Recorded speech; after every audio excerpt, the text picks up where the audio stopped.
ya, mewujudkan hajat, ya, mewujudkan hajat.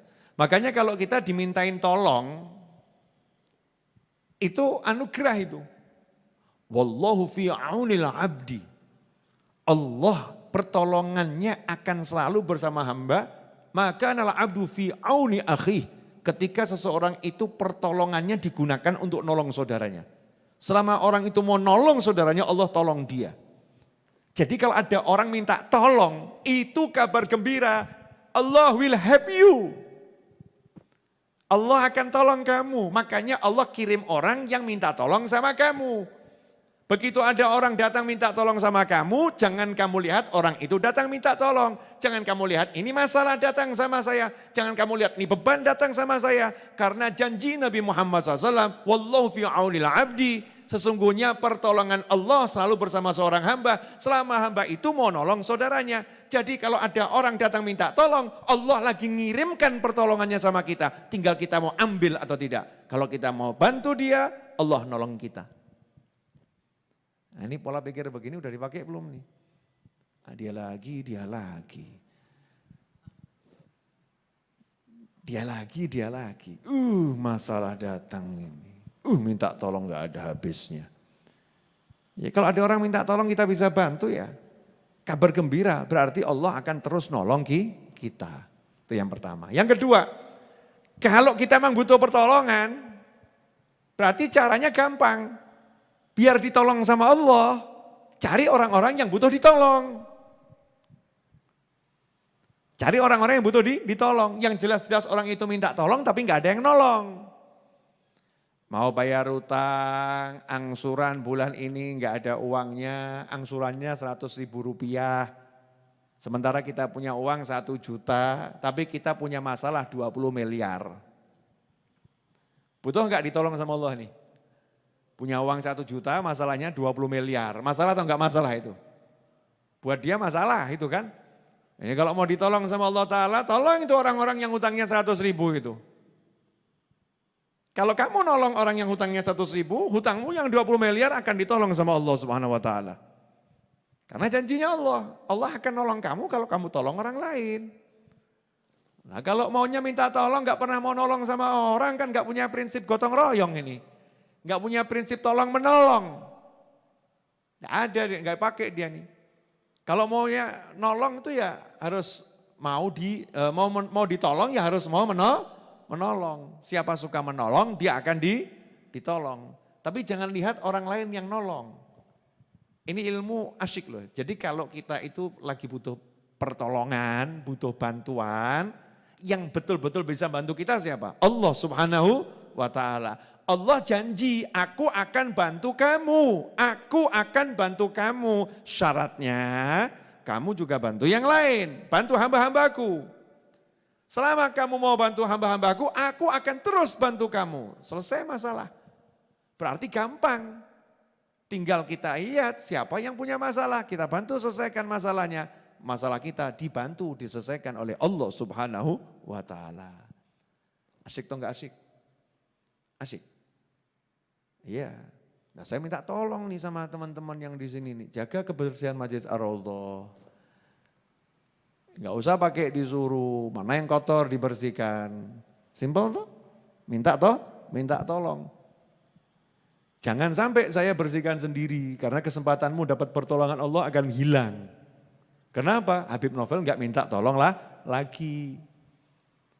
Yang bagian ngoding, misalnya begitu ya, yang bantu saya dalam dunia maya gitu. Walaupun enggak saya sebutkan orangnya, mudah-mudahan dia paham. Jangan sampai saya minta tolong ribuan kali gitu. Kalau kamu pengen ditolong sama Allah Ta'ala, maka semua kalimat saya minta tolong itu terjemahkan Allah lagi mau kasih kamu pertolongan. Mau kamu ambil atau kamu tunda-tunda. Kalau kamu tunda-tunda, maka pertolongan Allah untukmu juga ditunda oleh Allah Subhanahu wa ta'ala. Ini saya ambil contoh teman-teman saya sendiri ya. Setiap orang kan punya masalah sendiri ya. Nah, punya kasus sendiri nih dalam kehidupannya. Kalau kamu pengen masalahmu ditolong sama Allah, ya tolong selesaikan masalah orang lain. Selesai, enak, gak ada yang susah. Nah yang buat susah itu kan kita egois. Cuman mikir diri sendiri, minta tolong terus. Gak mau nolong orang lain. Gak mau nolong orang lain. Nah, ikhwani rahimakumullah, di antara rahmatnya orang-orang soleh, itu orang-orang soleh tersebut minta tolong kepada orang-orang yang lain, agar dia mendapatkan pahala yang besar, karena kalau dia nolong orang soleh, pahalanya lebih besar daripada nolong orang biasa.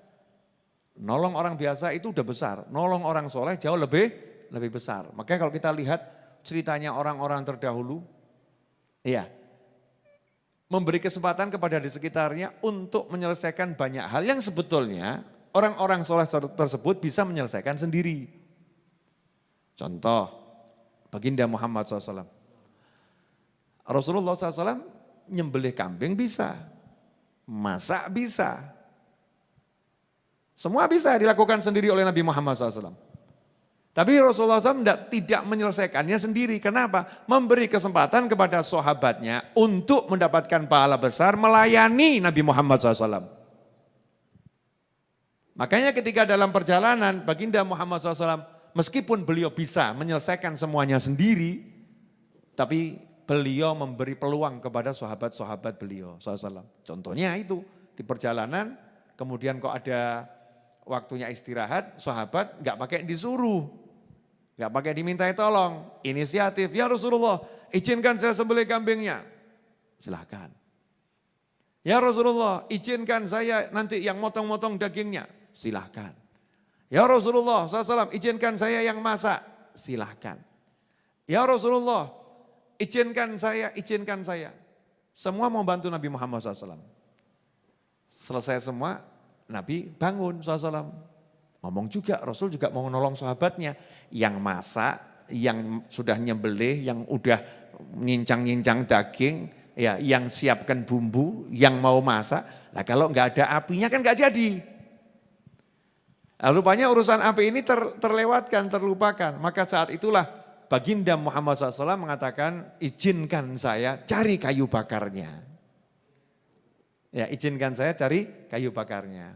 Sehingga hasilnya saat itulah sahabat mengatakan, ya Rasulullah biarkan kami yang cari. Biarkan kami yang cari. Apa yang terjadi? Rasul mengatakan Allah enggak suka kalau ada sekelompok orang yang lain bekerja, yang satu kok duduk manis. Duduk sendiri, aukamakala SAW, enggak ikut-ikut kerja. Maka saya ikut juga kerja bersama kalian. Tapi dari sudut kisah ini yang ingin saya ambil, Rasul SAW memberi kesempatan setiap orang di sekitarnya untuk membantu beliau. Padahal beliau bisa melakukan semua itu sendiri. Biar apa? Biar dapat pahala besar. Dan itu dicontoh oleh ulama dari generasi ke generasi.